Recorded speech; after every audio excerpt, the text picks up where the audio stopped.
Welcome back to my channel.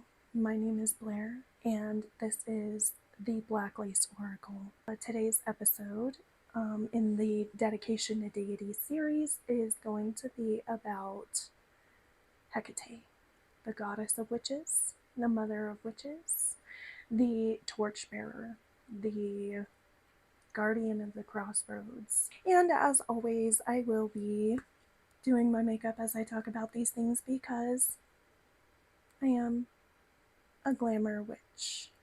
I do glamour and beauty. Hecate's origins are, truly with all deities, or a good portion of these deities, I feel like we don't truly know what their origins are. It's not really truly known exactly where Hecate came from. However, there are stories of her being a daughter of Zeus, but also that she was a Titan herself. And the Titans came before the Greek gods, so far as I understand. I have a lot of research to do still in a lot of different areas of deity worship, and as I speak on these deities. However, I'm telling you what I know about Lady Hecate based on the things that I have learned. Lady Hecate, Mother Hecate, however you choose to worship her, is a multifaceted goddess. She is not a... He gets a little bit lonely and his name is Cosmos, so, he's a good boy. Crazy as he may be sometimes, but... Anyway, going back on track, I could make a video that was an hour, 2 hours, 3 hours long about the origins of Hecate. I feel like the most important thing that I can do right now is to discuss how I came to be a devotee of Hecate. If you have watched my video about witchcraft and my introduction video and how I came to know a lot of the things that I know, believe a lot of the things that I believe, you would know that I am a person who does a lot of research. And I feel like when you do go to reach out to a deity or decide you want to be a devotee of a deity, research is one of the most important things you can do. Like, I knew that deities existed, and I knew that you could either be monotheistic, polytheistic, or an atheist or agnostic. I knew about all of those things. If you had watched my introduction video, then to kind of touch on some things that were going on in my life at that time, I was really struggling, and I was starting to get back into witchcraft. I couldn't get out of my head that I needed to start working with a deity. I was like, that's odd. I wasn't an atheist or anything at this point, but I'm going to do my wing. I might have to stop talking while I do. Okay, I finished my winged liner off camera because, quite frankly, 2 cups of coffee, no food, and feeling like you're getting sick is not a good combo. My hands are shaking so bad. So, if my wing liner is not the best, forgive me. I don't feel very well today. How did I come to be a devotee? So, it honestly, quite honestly, just dawned on me one day. I was, again, researching deities, and I just got this calling of I need to work with a deity. And so I was like, gosh, but I was researching all of the deities. And, being a witch or in a witchcraft, you don't necessarily have to work with a deity. It's not a requirement. However, a lot of us like to work with deities. Hecate, of course, she's going to be like the obvious choice, right? Well, I was like, well, yeah, that can be the case, but I'd rather do my research first. And so I was at my favorite witchy store one day, and I had been doing some research on deities for a while, and then it dawned on me when I was having a conversation with one of the staff members at the apothecary. It dawned on me that I should work with Hekate. I was at a major crossroads in my life, and I was having a conversation with someone who is working at the apothecary at my favorite witchy store, and it dawned on me. I was like, I need Hekate. I need Hekate. So I decided that I already have an altar set up. As you can see here, this is one of many of my altars that I have set up. I had done some research on her. I didn't really have any books at the time. I since have more books, but I just knew about her lore because, mind you, at this time I was unemployed, trying to figure out where I belonged, what I wanted to do with my life, and in doing so, I didn't have a lot of money at this time to go spending on a bunch of altar items or offerings or anything like that. So the first offering that I gave to Hekate was researching her origins, and researching how she likes to be approached. I decided that one day I was just going to reach out to her, and I prayed just like I would to the Christian God. I didn't do it, obviously, in the same way. I didn't say, oh, Heavenly Mother, whatever, or follow it up with Amen. I approached her with respect, introduced myself just as I would to any actual person, flesh and blood person. I said, hey, my name is Blair, and I am approaching you because I would like to be a devotee of yours. I let her know a little bit about who I was and what I was going through, and I just came to her with honesty in my heart. As honest as I possibly could. What I was going through, what I wanted help with, who I wanted to be, and that I quite frankly didn't know what I was doing. The very same night, after I had approached her with respect, I had some dreams.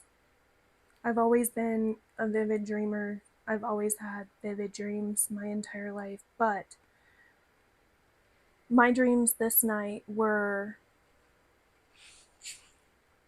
very different from any dreams that I've had in the past. I felt a presence when I woke up in the middle of the night. I felt a presence in the room with me. However, I was not afraid of it. It wasn't like a presence like a ghost. I just felt a presence with me that night. A lot of the dreams I had that very night were about witchcraft, symbols of witchcraft. Seeing myself doing these things in witchcraft and being a successful and powerful witch.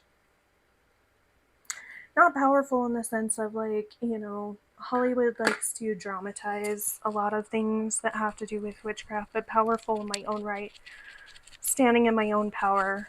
And I knew when I woke up for good that following day that those dreams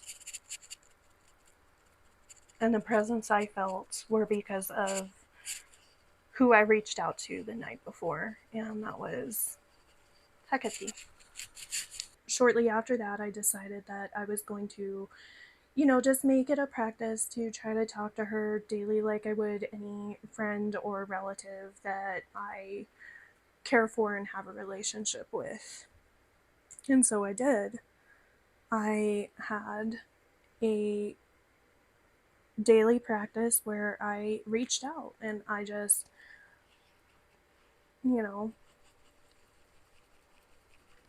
came to her in respect and told her about my day, and I was really struggling at this time with a lot of things, new to sobriety, new to, trying to figure out what I wanted to do with my life. I was doing more than I had ever done in my witchcraft practice at this time. And I started seeing signs. I started seeing signs every single day that are correspondences of Hekate. Oh, the main sign being dogs. There were dogs everywhere, like more so than normal. There were dogs in places that dogs weren't normally for me, and the dogs were, they would stop and they would stare at me. Stop and stare. It wasn't a normal interaction with a dog. I'm not saying these dogs were like, spirits in disguise or anything like that. I'm just saying that, like, I knew that was the sign, and then I started seeing the corresponding numbers. The numbers threes, 333, everywhere. 33 or 333. They were everywhere. That number was everywhere all of a sudden. And it took me a little bit of time to pick up on the patterns. You always have to come at things from a logical standpoint before you look at it from a spiritual standpoint. Like, yes, it could have been just a coincidence that there were dogs everywhere. Yes, it could have been just a coincidence that I was seeing threes along with these dogs. Yes, coincidences do happen, and the very first thing you want to do, instead of just going off and being like, oh my gosh, like, I am all of a sudden, I'm getting all of these signs, and like, even though, yes, that is what was happening, I had to, look at it from a logical perspective first, from a mundane perspective. What got to me the most was that these signs were popping up in places where they wouldn't normally pop up, places that I frequented that were never there before. Dogs, again, in places where they weren't before, where they shouldn't be. I had gotten a part-time job in the midst of all of this, and again, this is a place, a retail establishment where, yes, people do bring their dogs, but I was seeing a dog there every single day, and even the other coworkers commented on how that's not normal. So I would venture to say that I was not going crazy or going into psychosis, because that is something I will let you know. When working with deities and when working with anything spiritual or anything like that, you do need to be mindful of going into psychosis. Just like any other religion, you need to be mindful of going into spiritual or religious psychosis. For every single sign I saw, I looked at it from my logical perspective first. Once I realized, okay, this very well could be a sign, I would stop and I would have my conversation with Hekate that night, and I would just thank her for sending me the sign, for letting me know that she was with me that day. Just a thank you in gratitude. Like I said, I would come to her and I would say, I come before you in gratitude, and I thank you for the signs and letting me know that you were with me today. I say Hekate or Hekate. That's how I pronounce her name. So I apologize if I'm bouncing around. I was doing a lot of spells, sobriety, spell work, a lot of readings, a lot of things that, required some energy. And I realized that after I had reached out and was getting responses from Hekate, that things were happening faster. I was getting direct responses. These things were coming to fruition more so than when I had practiced before and was just relying on my own energy. And, as a witch, again, you don't have to work with a deity, but when you do, you use less of your own energy and you get help from the deities that you work with for your spell work, and it helps. It really helps.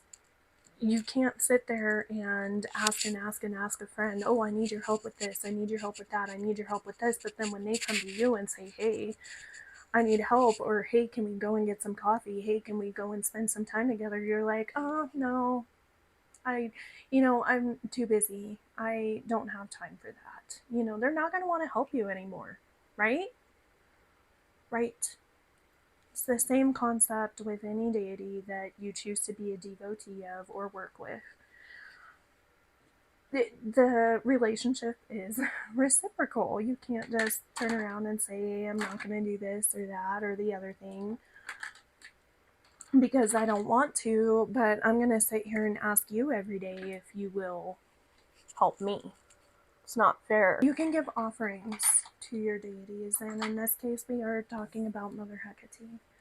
And Mother Hekate has a lot of offerings that you can give her that cost little to no money, quite frankly.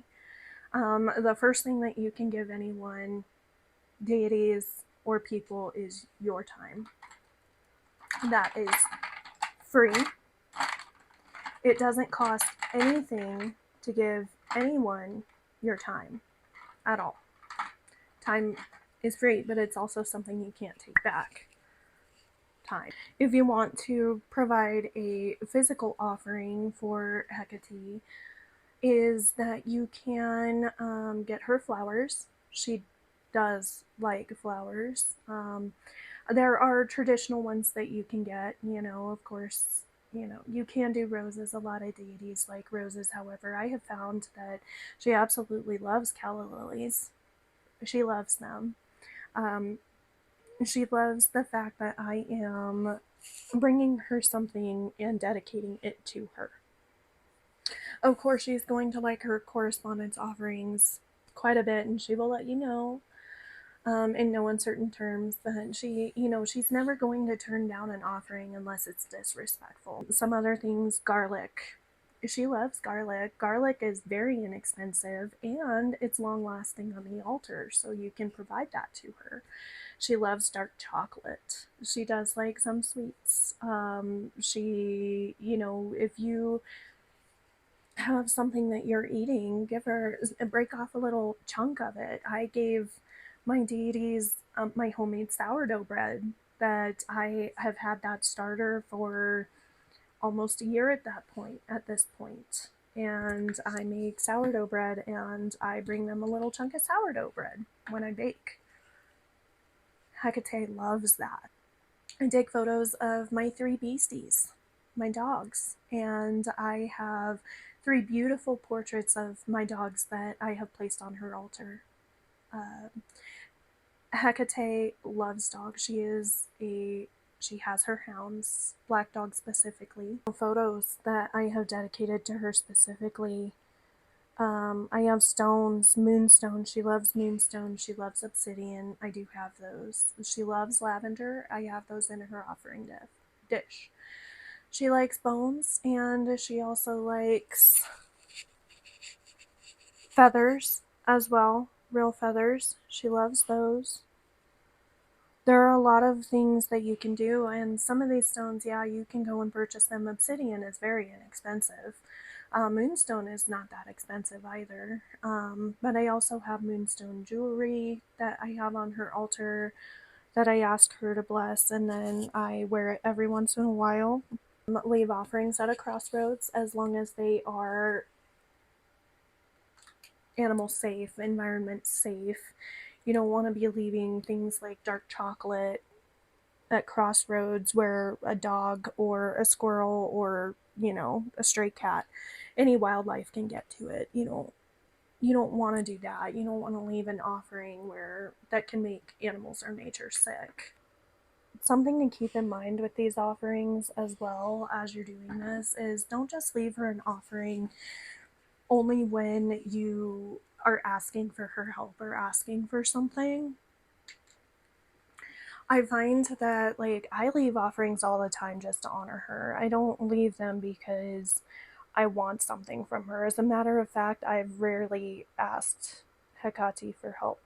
But because I leave her offerings, she helps me out all the time, even when I don't ask for it. She is one of the best deities that you can work with. Yes, she can be a tough love deity. She's not just going to let you sit and do nothing and do everything for you. She wants you to take action, take control of your life, but she also wants you to stand in your power. Don't take crap from anybody. Don't bow down to things that are not serving you. That's another offering you can do for her. Stand in your power. As a person, stand up for what you want, what you believe in. Stand in your power. A lot of people that have chosen to follow Hekate have had some very traumatic past experiences. Not everyone, and it's not a requirement either. You don't have to be traumatized to work with Hekate. However, a lot of people do, because she reaches out to those. She reaches out to those who have been subject to injustice. And I certainly have. You can honor her by doing your shadow work. Shadow work is so very important when you work with her, because she is a chthonic deity. She is light and she is dark. And she is a dark goddess as well. However, shadow work is so very important. You cannot be all in the light if you don't know what your shadows are. Hekate, Goddess of Witches by Courtney Weber. I love this book. I find it to be extremely easy to read, and it has a lot of history about Hekate. It has a lot of her correspondences in here, and I love the fact that the author tells her story in the book as well, about why she's a devotee, how she came to be a devotee. If you are a current devotee of Hekate, this is a good one. This is Hekate, a devotional by Vivian Moss. It is a lot of devotional writings to the Mother Hekate, but also there is some information about her origins, her correspondences, things like that in this book. It is very short. It's by Pagan Portals is the publisher, and it is good. It's only $13. But yes, Hekate, a devotional. That's another good one, because this is not a book that you can just read and go through. No, this is a book that you follow along, you do exercises, you dedicate things to her, such as meditations, journal entries, things of that nature. Keeping Her Keys, Hecate's Modern Witchcraft by Cindy Brannon. Yes, An Introduction to Hecate's Modern Witchcraft by Cindy Brannon. This is a really good book. I am in the process of working through it. I have a journal that corresponds with this book, but yes, Keeping Her Keys. If you have done your research and you are ready to be a devotee and you want to extend your practice beyond just being a devotee, or incorporating it into your witchcraft, this is a wonderful book, and I suggest you get it. If you're curious about whether you want to be a devotee, get this one. If you are ready to become a devotee and want a guide as to how to go about it, get this one. If you already are a devotee and you just want a great devotional along with some other correspondences, get this one. Get all three if you want. They do include rituals, they do include spell work that involves Hekate. Any support helps. So like, subscribe, do all the things that every other YouTube person tells you to do, and help me make this channel big. I would love to build a community of people who are on the same path as I am. Whether you are a devotee of Hekate or not, that's totally fine. Let me know what your thoughts are. Welcome to the Black Lace Oracle, where we have soft lace, sharp intuition, and we explore the beauty of the unknown. I'll see you soon, my beautiful creatures. Bye bye.